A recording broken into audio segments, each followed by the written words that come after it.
तो hi guys, this is me Tania Tahir and yes I am here. बहुत दिनों बाद मैं आई हूँ और आप लोग कहेंगे कि इसका तो यही नाटक है। बस मोस्टली लोग यही कहते हैं राइटर्स के घर में लाइट बहुत जाती है, राइटर्स की तबीयत बहुत खराब होती है, राइटर्स का ये बहुत होता है, वो बहुत होता है। लिटरली मेरे घर में लाइट नहीं जाती, अल्हम्दुलिल्लाह मेरे घर में हर चीज़, हर सहूलत मौजूद है। मेरे घर में लाइट का कोई इशू नहीं है और सिर्फ प्रॉब्लम जो है वो मैं खुद हूँ और यही सबसे बड़ा मेरा इशू है। ठीक है, तो ये है कि मेरी कुछ टाइम से मैंने जब लास्ट वो दी थी तो तब तो मुझे कफ था, फ्लू था लेकिन उसके बाद मुझे पता नहीं क्या मेरे साथ इशू हुआ है, मेरा दिमाग दोनों साइड्स ब्लॉक हो गई। तो बहुत मैंने मेडिसिन यूज़ की हैं, लिटरली मैंने इतने दिनों में बहुत ज़्यादा इवन हार्ट की मेडिसिन ली हैं मैंने, अपने दिमाग की दवाइयाँ ली हैं, बहुत सारी मैंने दवाइयाँ ली हैं, तब जाकर मेरे कुछ तबीयत जिसे कहते हैं बेहतर हुई थी। एंड 2 दिन पहले मेरी तबीयत अल्हम्दुलिल्लाह काफ़ी बेहतर थी और मैंने 2 दिन से ये सोच रही थी कि भाई मैं एपिसोड अपलोड करूँ, बट मेरा थोड़ा-सा ये नहीं बन रहा था फ्लो कि भाई अब एक ही एपिसोड में क्यों दूँ? तो इसलिए मैंने कहा चलें 2 दिन में मैं एक क्या कहते हैं इसको, 1 शॉट लिख देती हूँ एंड देन फिर मैं अपलोड करूँगी।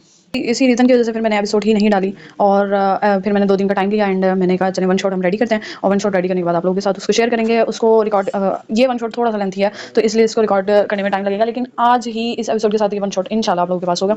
सो ये है कि अब क्या कह सकती हूँ मैं क्या ही कह सकती हूँ इस चीज़ के अलावा कि मैं आप लोगों से माज़रत कर लूँ कि जी I am sorry for all this. और लिटरली ये मेरे साथ खुद से ही है प्रॉब्लम। ये नहीं है कि मैं जानबूझ के लिखना नहीं चाहती या फिर ऐसा कुछ नहीं है। जहाँ से आपकी अर्निंग्स हो रही हो यार, कोई वैलिड बात करता है इंसान कि आप उस चीज़ जगह को छोड़ना भी चाहते हो, तो ये चीज़ नहीं है कि मैं छोड़ना नहीं चाहती। और राइटर लिटरली आपको एक बात बताती हूँ, ये थोड़ी सी मेरी बात लेंथी हो गया। कभी भी आप लोग ये ना सोचा करें कि राइटर जानबूझ के लिखना नहीं चाहती। राइटर जब बन जाता है इंसान या फिर राइटर लिखना शुरू कर देता है तो इंसान के दिमाग में इतने थॉट्स होते हैं कि वो जब तक उनको किसी चीज़ पे उतारता नहीं है, जब तक उसको कोई व्यू नहीं देता, तब तक उसको सेटिस्फेक्शन नहीं होती। एक वो उसमें ही रहता है कि भाई कोई एक अजीब सी कैफियत में रहता है। तो राइटर कभी भी लिखना खुद से नहीं छोड़ सकता कि भाई मैं मेरे लिखने का दिल नहीं है एंड देन मैं इस चीज़ को छोड़ दूँ। हो सकता है भाई बाकी लोगों के साथ हो सकता है ऐसा प्रॉब्लम हो, लेकिन मेरे साथ ऐसा नहीं है। मैं जब तक अपने इस चीज़ को एक्सप्रेस नहीं करती तो मुझे नहीं एक सेटिस्फेक्शन नहीं होती। तो ये है कि आप लोग इस चीज़ की ना भैया ना ये ना सोचिएगा मेरे बारे में कि भाई मैं जानबूझ के लिखना नहीं चाहती। मैं लिटरली अगर मैं कहीं जाके टाइम लेती हूँ तो वही सिर्फ अपने माइंडसेट की वजह से मैं टाइम लेती हूँ कि मैं अपने दिमाग को एक सुकून दे सकूँ और उसके बाद मेरा दिमाग ही चलेगा तो वो चल सके। तो ये है शॉर्ट सी रीज़न और आई थिंक आप लोग इस चीज़ को अंडरस्टैंड करें और मुझे एक्सक्यूज़ मेरा एक्सेप्ट करें और चलते हैं हम अपने एपिसोड की तरफ और इंशाल्लाह फिर हमारी बात भी साथ-साथ होती रहेगी और वन शॉट आपका आज ही इस एपिसोड के साथ आएगा इंशाल्लाह। ओके, तो हम पढ़ते हैं खाकनशीन ताने ताने नॉवेल्स किस 37। और बस आधे घंटे में वो हवेली के दरवाजे को तकरीबन तोड़ती हुई गाड़ी अंदर दाखिल हुई थी और वो गाड़ी रुकने से पहले ही गाड़ी से उतरकर अंदर भागा था। इसका दिल घबरा उठा था, बहुत शिद्दत से धड़क रहा था। इसे लग रहा था कुछ गलत है और इसी एहसास ने उसके कदमों तले जान निकाल ली थी। इसने लाउंज में गैर मामूली सन्नाटे को महसूस करते मुड़कर फरहाद को देखा, जिसके चेहरे के रंग खुद उड़े हुए थे। यह वो एहसास था जो जरताश के नाम का नहीं था, एक मासूम सी जान का था। वो बिना सोचे समझे ऊपर भागा और कदम सीढ़ियों पर ही साख रुक गए जब दीवार से टेक लगाए जरताश और शीरी को उसने देखा। उसके फटे हुए कपड़े, उसके कमरे की चीजें बिखरी हुई थी। उसने दूर से भाई को देखा और जरताश में छुप गई। वो कभी यूं बरहना आई कब थी इसके सामने? वो भाई था उसका। जरताश ने शिकवा कुन निगाह उठाई थी उस पर। उसके कदम वहीं थम गए। एक मंजर उसकी आंखों के आगे लहराया था, जैसे इर्द गिर्द की हर आवाज रुक गई थी। बुरा खानजादा की आंखें नम थी, शीरी डर से छुप रही थी। जरताश की शिकवा कुन निगाहें उसे पागल कर रही थी। यह खामोशी फरहाद ने कदम पीछे हटा लिया। ये मंजर देखकर क्या वो बेवकूफ था? वो सब समझ नहीं सकता था जो हो चुका था। ये सन्नाटा, ये सब बेवकूफ़ी थी। क्या वो सर पकड़कर सीढ़ियों पर ही बैठ गया? क्योंकि शीरी को हमेशा उसने अपनी बहन समझा था। एक भरपूर अमारत ज़मीन में धंस जाए तो उस पर लगी सारी लागत बेकार जाती है और इस वक्त बुराक खानज़ादा खुद में ही इसी अमारत जैसी टूट-फूट महसूस कर रहा था।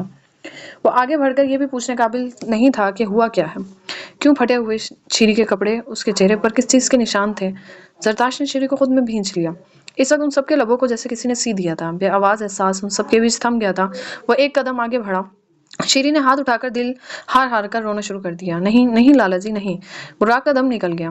वो दीवाना वार रो रही थी। बुराक के गाल पर आंसू बहने लगे। वो दौड़ी। उसके पेट पर से सारी कमीज फटी हुई थी। वो निगाह फिर गया। उसने दौड़ कर दरवाजा को बंद कर दिया। सवाल ही सवाल थे, इतने सवाल। कैसे, क्यों, कौन, कब, कहाँ? अचानक हेरा का गिड़गिड़ाना उसकी आंखों में आ गया।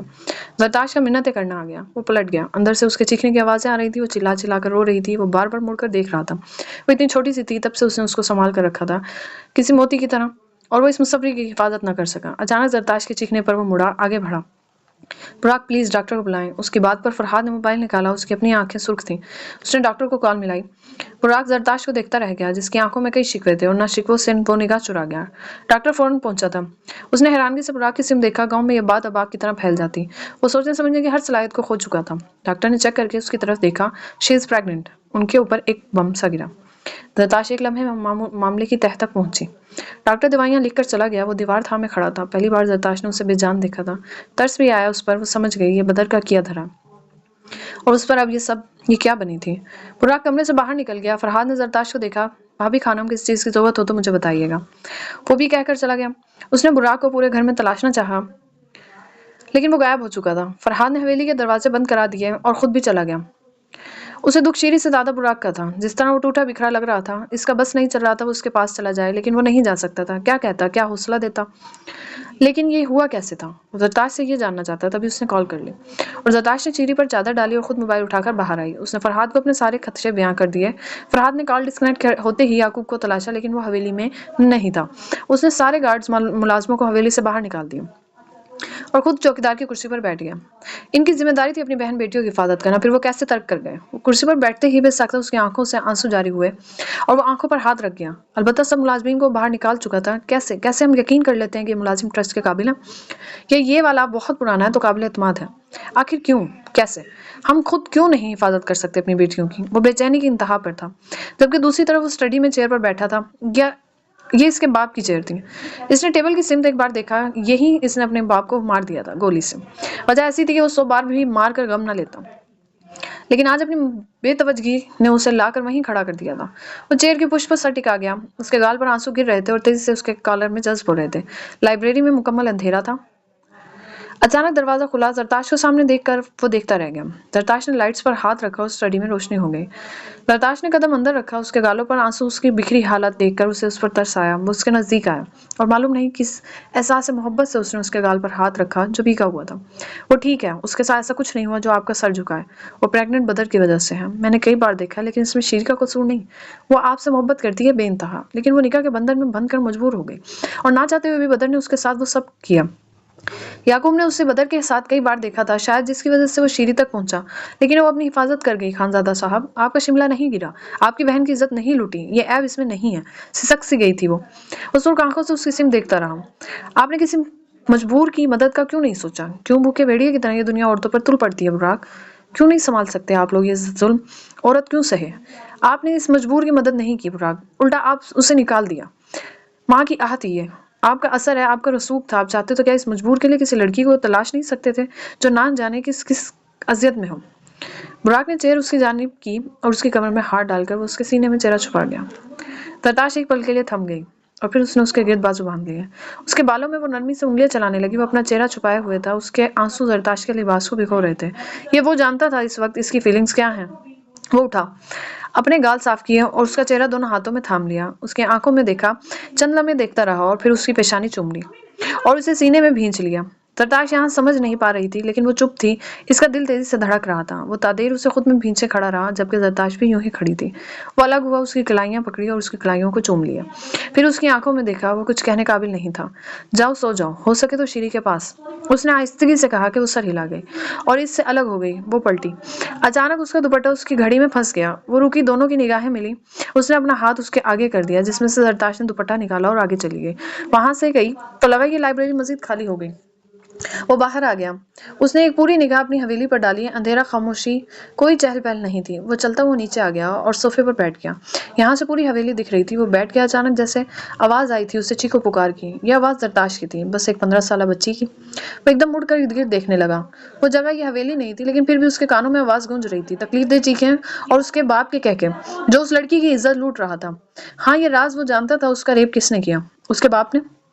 उसने पहली बार अपने बाप का किरदार जमीन बोस अपनी ही नजरों में होता देखा। वो एक आम सा लड़का था जो बाप के साये में था, कुछ शरारती, कुछ जिद्दी, जिसके नाज उसके बाप उठाता था। यही मंजर एक और इंसान ने भी देखा था। उसकी माँ थी। वो बाबा का फार्म हाउस था जहाँ उन्होंने जरताश के साथ ये सब किया था। उन्हें नहीं पता था कोई है भी यहाँ, लेकिन उसकी माँ को भी नहीं पता था। बुराक भी ये देख चुका। उसके बाप ने इस लड़की को फेंक दिया। वो इस लड़की के पास आया। उसकी हालत बहुत बुरी थी। वो उस लड़की को देखता रह गया जो तड़प रही थी। इससे रोया नहीं जा रहा था। उसका वजूद जख्मी था। वो हट गया उसके पास से और फिर उसने अपनी माँ को लड़ते देखा और उसके बाप ने इतना मारा उसकी माँ को के बदले में इस सवाल पर कि वो अधमरी सी हो गई। वो इन्हें बचाना चाहता था, लेकिन बाप का खौफ था एक दिल में, और वो चाहकर भी माँ को बचा नहीं सका। अगली सुबह पता चला था उसकी माँ मर गई, क्योंकि उसने धमकी दी अपने शौहर को उसकी सियासत के बर्बाद कर देने की, उसकी हकीकत एक्सपोज करने की। इस सब में अरसलान खान भी शामिल थे। तभी उसने बदर और शीरी के निकाह पर खूब हंगामा किया, लेकिन बाप का इख्तियार इतना था कि वो कुछ भी नहीं कर सका। इनका निकाह हो गया और फिर वो घर से बाहर रहने लगा, क्योंकि बाप से इसे घिन आती थी। लेकिन फिर कुछ दिनों बाद एक और लड़की, जिसके साथ अरसलान और उसका बाप दोनों, वो भाग उठा। उसका बस नहीं चला वो पुलिस में रिपोर्ट करा दे, लेकिन वो कुछ समझ नहीं पा रहा था वो इस लड़की को इन भेड़ियों से कैसे बचाए। लेकिन वो कुछ नहीं कर सका। वो साख्ता रहने लगा। बाप के पूछने पर वो इससे भाग उठता, शीरी को छुपा छुपा कर अपने ही बाप से रखता। और फिर एक दिन आया जब वो अपनी सियासत के चक्कर में शीरी को हार गए। वो लम्हे ऐसे थे कि बुराक ने महसूस किया उसके अंदर जैसे किसी जानवर ने जन्म लिया हो। असलान खान, जिसकी बहू थी शीरी, उसने मशवरा दिया कि वो बेच दे। कुछ अरसे बाद वो उससे वापस ले आएंगे और ये बात किसी को पता नहीं चलेगी, और गांव में अफवाह फैला देंगे कि वो गुम हो गई। उसे लगा जैसे कोयलों पर घसीटा गया हो उसे। अगर आज वो शीरी की हिफाजत ना कर सका तो लानत थी उसके वजूद पर। अरसलान खान तो चला गया, लेकिन इसके अंदर इतनी नफरत थी अपने बाप की कि वो स्टडी में दाखिल हुआ और बाप के साथ शराब पीने लगा। उन्होंने हैरानगी से देखा, पहली बार शराब पी रहा था वो। उसे अच्छा लग रहा था शराब पीना। उसने बहुत शराब पी, तकरीबन पूरी रात पी थी उनके साथ, जबकि अगली सुबह शीरी को उन्होंने किसी को दे देना था। वो इसे रोकना चाहते थे कि वो इतना ना पिए, लेकिन उसने उन्हें भी पीने का कहा और बाप की आंखों में देखा। कुछ बदले हुए लग रहे हो आज तो, उन्होंने कहा। वो मुस्कुराया। आपकी ही जिंदगी में बदल गया, आपके जाने के बाद का गम नहीं डाला। वो बोला तो वो मुस्कुराए। मैं कहाँ जा रहा हूँ? माँ के पास। उन्होंने आईब्रो उचकाकर देखा। आपने मारा था ना?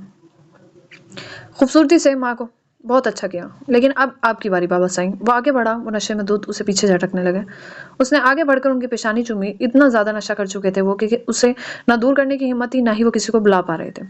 उसकी आंखें सुर्ख थीं। हमारी शीरी को कोई मैली नजर से नहीं डाल सकता साईं। हम तो तुमको भी मार देगा अगर तुम हमारी शीरी को मैला निगाह से देखेगा। पता क्या बाबा साईं, ये दुनिया अमाल का अंजाम जरूर देता है। हम जानता है आज तुमको मारेगा, आगे हमारा औलाद हमें मारेगा। हम अपनी सजा समझ कर मर जाएगा, लेकिन तुम्हारा शैतान वजूद का अपने इर्द गिर्द नहीं सह पाएगा। तुमको जाना होगा बाबा साईं, जाना होगा। वो नरमी से बोलता उसकी कनपटी पर बंदूक रख गया। उसके बाप की आंखें मौत के खौफ से फट रही थी। उसकी आंखों से एक आंसू गिरा और उसने ट्रिगर दबा दिया। गोली उनकी कनपटी के आर पार हो गई और इस रात वो बेहद रोया। इसने पहली बार जरताश को देखा था तो जैसे सब याद आ गया। उसे जरताश से मोहब्बत नहीं हुई और शायद मोहब्बत आज भी नहीं। लेकिन अरमान खान ने उसे बेचने की बात की तो उसका दिल कट सा गया और उसने उसे खरीदने के साथ साथ निकाह भी कर लिया। वह इन तकालीफ को महसूस कर रहा था, ना चाहते हुए भी, बहुत शिद्दत से। अचानक एक सर्द हाथ उसे अपनी गर्दन पर महसूस हुआ। वो चौंक कर आंखें खोल गया। आप यहाँ बैठे हैं? जरताश को देखा तो वो सीधा हुआ। सुबह हो चुकी थी। वह हैरान हुआ। वो इतनी देर माजी को सोचता रह गया। दरताज से निगाह चुराकर वो उठ गया। दरताज संभली, दिल में कुछ हुआ था। रात वो उससे किस तरह प्यार कर रहा था और इस वक्त बिल्कुल पहले जैसा था। वो नमाज पढ़ने उठी थी। वो सब कुछ इग्नोर करके अपने कमरे में चला गया और दरताज उसकी पुष्ट देखती रह गई। गांव में ये खबर गांव में ये खबर फैल सी गई। हर दूसरे शख्स के मुंह में थी शीरी की बात। तो बदर तक और बड़ी हवेली तक कैसे ना पहुंचती। बीजान ने तो वावेला डाल दिया। हाय हाय करके बदर ने बाप की तरफ गुस्से से देखा। मैं नहीं शादी करूंगा इससे। मैं इसे तलाक दे रहा हूँ। एक नापाक लड़की से कोई बेवकूफ़ी शादी कर सकता है। बदर चिल्लाया। मीर हाकिम ने उसकी सिम देखा। तुम्हारे निकाह में है वो, तुम्हारी जरूरत है उसे। और उसका बच्चा? बदर ने दांत पीसे। क्या तुम नहीं जाते रहे इसके पास? मीर हाकिम गुस्से से भरा। जो मुझे बिना रुखसती के छूने दे वो किसी भी मर्द को छूने दे सकती है। इसने भरे मजमे में उसे रुसवा किया। मीर हाकिम लब भींच गया। निहायत जलील आदमी हो तुम। Shut up. बदर धाड़ उठा। जानता हूँ तुम कितने सीधे हो। मीर हाकिम ने मजीद इससे बहस करना जरूरी न समझते हुए गुल को अपने कमरे में आने का इशारा किया। मैं कहती हूँ अरसलान, दो बोल पढ़वाकर फारिग करो। गंद के टोकरे अपने घर जमा नहीं करने मुझे। बीजान की बात पर अरसलान खान ने सर हिलाया। इस तरह पहला नोटिस खानजादा हवेली में शीरी के साथ हादसा हुए चौथे दिन ही पहुंच गया, जबकि दूसरी तरफ शीरी बेहोश हो गई थी ये नोटिस देखते ही। मीर हाकिम काफी देर से खामोश बैठा, बस एक दीवार को घूर रहा था, जबकि दूसरी तरफ गुलाला इसी पोजीशन में बैठे उसे देखकर उसके पास आकर बैठ गई। आपको क्या हुआ है बदर? लाला और शीरी के लिए परेशान है? वो हैरान थी। इस जैसा खुदगर्ज आदमी भी किसी के लिए परेशान हो सकता था? नहीं, वो साफ मुकर गया। उसे किसी की फिक्र नहीं थी सिवाय उस लड़की के जिसे 4-5 दिन पहले उसने देखा और चाहकर भी उसे निकाल नहीं सका था। फिर शीरी के सवाल पर वो सीधा हुआ और उसकी आंखों में देखने लगा। तुम्हें याद है तुमने कहा था कि तुम्हें हमारे घर के साथ वाले घर से एक लड़की की आवाज आई थी? Do you remember that?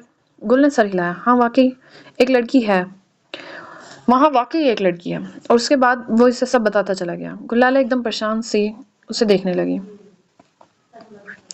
उसके चेहरे के रंग उड़ गए। फिर क्यों नहीं आपने उस लड़की की हेल्प किया? आप तो मर्द थे। गुल्लाला ने कहा तो वो लब भींच गया। बाज़ औक़ात अच्छे खासे मर्द भी अपने कदमों का तवाज़ुन खो देते हैं और तब से मैं परेशान हूँ कि मैं इस वक्त कुछ नहीं कर सका और मैं समझ नहीं पा रहा मैं अब क्या करूँ। वो बोला तो गुल्लाला ने उसका हाथ पकड़ा। हम पुलिस को बुला लेते हैं। वो जल्दी से बोले। बच्ची हो तुम, पुलिस क्या करेगी? कुछ नहीं करती पुलिस। नहीं, ये गलत है। हम जानते हैं कि इंसान मुश्किल में है और हम उसकी मदद ना कर सकें। ये तो ज़्यादती है मीर हाकिम। गुलाला की बात पर वो सर हिला गया, जैसे खुद भी अब कुछ करना चाहता हो।